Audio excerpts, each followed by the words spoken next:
Have you realized the pieces of your broken life have now been transformed into something beautiful? Hey there, I'm Danielle Zapchenk, and I appreciate you joining me today on the Parable Podcast. Today, you're going to meet Keren Calero, who is a worship leader and a future graduated psych major. Keren shares with us today about how she is continuing to heal from childhood trauma, and she is now dreaming of what is to come. For so long, I remember little 6-year-old Keren feeling unprotected, unsafe, and him saying, like, I've got you secured, my daughter. I've got you. Here's my conversation with Keren Calero.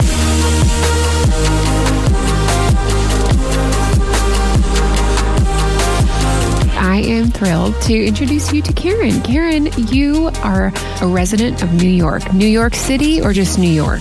New York. Actually, to be more specific, I'm in Long Island. Okay, so were you raised in Long Island, or is this like a whole new space for you? I was actually raised in Queens, New York. Okay. And at the age of about maybe 16, when I was in high school, my parents decided to move to Long Island, which is not too far from Queens. Okay. I would say like 30 minutes. My reference point is when I was I think I was a junior, maybe a senior in high school. I was in musical theater. And so like towards the end of like those years in high school, they did trips to New York. So we did all the sites that any tourist would do. What is like your favorite spot? And maybe it's not the natural like tourist attraction that people go to. That's interesting because I actually live about maybe 30 minutes away from New York City, like Times Square, which is like a very touristic area. I actually like to be on the quiet side in Long Island. So I go further more east. It's like more country. And so I love the greenery, the green space. And so I'm pretty much, if I want to tour New York, I'll go out east to Long Island. Okay. And if I really want to have some excitement, then I can just take a 30-minute drive and go and be in New York City. And there's so much to do there. Yeah. Keren, why don't you tell us a little bit about what you're passionate about, what you do day to day? So I actually am a worshiper. I lead worship on Sundays, usually at my church. I'm actually a pastor's kid. Currently, I've been a pastor's kid since the age of about 6 years old, actually. And so I'm always either busy at church, helping out, and I'm also a current student. I'm an undergrad student majoring in psychology. And so I'm either studying at church or spending some time with my husband, making sure that we're intentional about spending time together because sometimes it can get so busy. And then I'm also a research assistant that I'm a part of involved at my university. And so we're working with children, with numbers, data. And so there's always pretty much something to do. And it's just something that I'm very grateful that I get to do. And yeah. What are you researching right now? So right now we're researching sensitive parenting in communities that are marginalized, like the Bronx, Brooklyn. And so we're working a lot with children from the age of 1 to 5. And so we're kind of just bringing in interventions to help people with more resources in these areas. Yeah. How did you end up into the field of psychology? Like, oh, that's exactly where I want to go. Because sometimes when you get into college, you think that there's a direction where you want to go, but then it kind of changes over time. What was that like for you? It's a pretty long story. Okay. But I'll give you the shorter version. It all started really with my story of God really healing me, and it led me to seek professional help. I actually dropped out of high school when I was 14 years old. I was really battling depression, anxiety. So you found me sleeping pretty much most of the time as a high school student. And so I dropped out of high school when I was 15, and I got like a certification on like becoming a medical assistant, which only really took me like 4 months to complete. Yeah. And at that time, this was probably like 14 years ago, I didn't need a GED to get into that program. And so I kind of just did that. And I was working in the medical field as a medical assistant, and still do actually as a part-time. And I actually went back to school 4 years ago. And that's when God really started working in my life and healing a lot of things that I didn't even realize I needed healing in. And it was really hindering me a lot from dreaming big, really living out the life that God had promised me. And through a personal experience, seeking the professional help that I needed, I saw how much God used that as a tool to really bring healing into my life. And I just fell in love with psychology and the power of it. And I was like, I need to go back to school. I need to go back, get my GED, because I've become so passionate about this. And I got my GED, thank God, in April of 2021. And it took me about 3 months. And within the 3 months, I was able to pass the exam. And I said, no, I need to go back to college. And I went back to college, and that's how I became a major in psychology. And I'm now in my senior year, going to graduate in May of next year. Okay. So it's so exciting, but it's just very interesting to see how everything unfolded through my brokenness. And now it's something that I'm actually pursuing. I love that you said that it unfolded through my brokenness. I was talking with a friend of mine the other day, and she kind of was just like, I wish I could just see, how this is going to go. Like there's some tough seasons, like tough people in her life. And like, if we could just see these next steps, it would just be helpful. But I would, I'd be curious for you, Keren, like knowing what you've been through, looking back, can you see that trajectory of like how God was guiding you, even though you're like, this wasn't the traditional plan. This is wasn't what I wanted to happen in my life. But I had to go through it because of this moment. Yeah. It's actually what God has really like taught me, that before I couldn't see and it didn't make sense to me. All I saw was like shattered brokenness. But now, years in, like everything is making sense to me. And I'm just like, everything that you have spoken over my life, God, like just the way that things unfolded. I wasn't the traditional, typical student graduating high school, going to college, but I became a non-traditional student. And at first, I was very kind of like hard on myself. And I'm just like, why couldn't I just finish high school when I was supposed to? I was full of regrets, and it left me feeling like a failure a lot of times.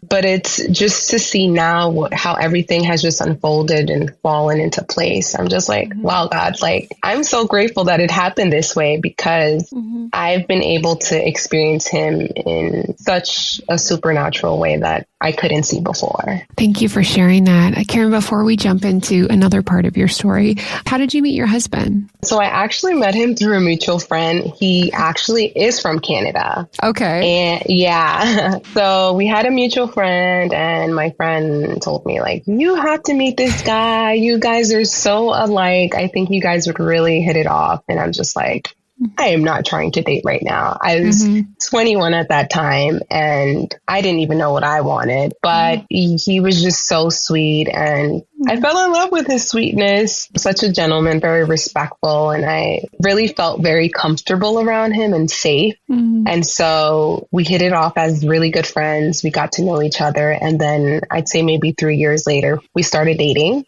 And a year after, we got married. And so now in November, we're going to be celebrating 10 years of Oh my gosh. Wow. Yeah. Okay. 10 years. That's fantastic.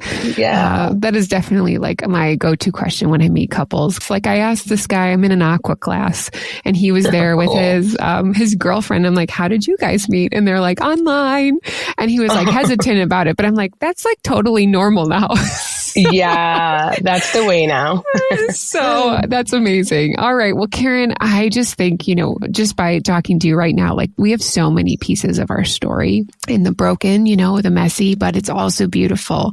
Is your parable story, is it connected to what you shared about growing up, or is this a completely different trajectory? Yeah, it actually has to do a lot with my childhood. And growing up, it was not an easy one. And so I unfortunately went through like childhood trauma. And to be more specific, I think if I think about what's my parable story, and I cannot not say this, because it is something that God has really healed me from and continues to heal me. It's an everyday choice that I have to make and decide to allow God into. But just growing up, I went through sexual abuse, and it happened for so many years, from the age of 6 years old and up until I got to high school. And it was very hard for me. I was very confused. this is all I knew of. Yeah. It was giving myself up to someone else that was close to me. And so that for me was very hard. Mm-hmm.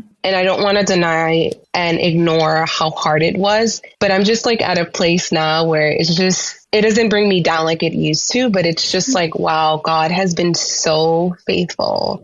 And for me, it's just shows the power of his healing, a restoration, of just seeing how he takes something so shattered and broken and makes it so beautiful. Keren, can I ask you, what was the point? I mean, obviously from 6 to high school, there's like something that happens. You know that eventually you understand that you're a victim. Who was the first person that you told? My husband, actually. And I think that for me, when I got to know him, I felt very safe. And there were hidden parts of me that I had never spoken to anyone about. And it was something that I never even, though he already knew because he knows me, he knows us, God, I had never even opened up that part of my story to God. I kind of lived just life like hiding it, like everything is perfect. I lived in avoidance and everything is perfect. I can come to God, but I can tell him everything else, but not this. And so it got to the point where I actually started to get sick. I started fainting. I started having fainting spells. My blood pressure would go down very low. And I noticed that it was having an effect on my physical body. I was having a hard time dealing with stress, managing it. I kept living cycles of depression. I got to the point where I'm like, wait, this is not the life that God has for me. There's something much more than this. This isn't the abundant life that God has said he's given me. And so I remember just breaking down and I told my husband, I need help. I need help. I don't want to live anymore. I'm going in cycles and it's just, this is not the freedom that God has given me. And I remember like just, you know, sometimes our prayers are just tears. We don't have words to say. And I remember just looking out my window, it was a summer day and I see the birds just chirping away and it's sunny and it's just so beautiful outside. But I was just so broken and everything looks so black and white. I remember saying, God, I need you to help me.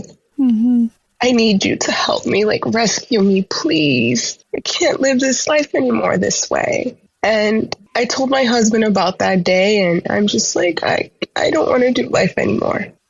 And so I'm like, this is not okay. I think in that moment, God brought clarity to me. And I'm like, I need to seek professional help because I can't do this on my own. I'm at the point where I cannot do this on my own. And I came across a really amazing therapist and she had a very similar story to mine. And it was just amazing to see like what God had done in her life. And it really encouraged me. And I remember just even seeking out professional help for me was very hard because it's like a stigma within my culture that we don't go see a therapist because God is enough. And I remember like even feeling so bad about seeking professional help and it made me feel like I wasn't trusting God enough. And that left me feeling like a really bad Christian and failure. And I'm just like, God, like, I'm so sorry. Like, I don't trust you enough. And I just remember saying to God, like, God, bring peace to my heart that this is okay. And he did. Yeah. He did. And I just felt so much peace from him. And I have to say that the first year was very hard for me, unpacking a lot of hidden things and baggage that I carried, the shame, the guilt, the rejection. But it's in the moment where I said, God, I can't do this anymore. I surrender. I allow you and give you permission to come into my brokenness. That's when I started to see him at work. Yeah. Thank you so much for sharing that with us. I mean, I'm just so grateful when people share those personal stories. You said you grew up as a pastor's kid. We all have these ideas and constructs of what faith is, and that ebbs and flows as we grow and change. And here you are suffering as a child at the hands of somebody else, and how that affected your relationship with God. Because at some point you realize this is not right. And you're like, why am I suffering? Or why is this happening to me repeatedly? I'd be curious of like what your relationship with God and the trajectory of that, how that played out for you. So looking back, I think it was a very superficial relationship. I attended church when I needed to, so that I'm a good Christian. I attended church on Sundays. I was helping out, always had a smile on my face, always try to be very kind to others and serving. And I was more concerned about other people's burdens and what they were going through. And so I just became a people pleaser. And I'm like, we don't talk about my brokenness. And so I thought that there was something wrong with me. I'm like, maybe, you know, there's something wrong with me. And I remember leading worship on Sundays, because I started leading worship from a very young age. I think about 10 years old. Wow. And I remember those were actually times where, though I was still confused and I didn't really have this relationship with God, this authentic relationship, I still felt him near. I just didn't know how to explain it at that time. But I just thought I serve the God that other people serve for them, but not for myself. And so I always mentioned that, you know, God can heal you, but he can't heal me. So I didn't think I was worthy of anything good for myself, but everyone else around me was worthy of that. You had mentioned, Keren, part of your culture was, and I think that this goes for many people, seeing a psychologist, seeing a therapist, asking for help is wrong, especially when you are in a faith where God is going to take control. God can be in charge of that. And so what would your encouragement be now on the other side, that having somebody to safely talk to allowed you to maybe even learn about him more, learn about yourself more, and be able to heal? What would your encouragement be for that? First of all, I would say it's okay to ask for help. God loves when we ask for help, because we can't do it on our own, especially when you've gone through something very traumatic, very hard, and not just traumatic in life, right? We go through hardships, and a lot of times we need to go to someone that we feel safe that we can go to. And so I just try to be very vocal about seeing someone, it's okay to seek professional help. I believe that it's a tool that God has given us to take advantage of it. And for me, it's just been a tool that has really helped me in my self-worth, to know who I am, to know who God created me to be. And there's no shame in seeking help. Absolutely. You had mentioned earlier when you were sharing, when you thought about your relationship with God, you kind of just put it off this is for someone else. This isn't for me.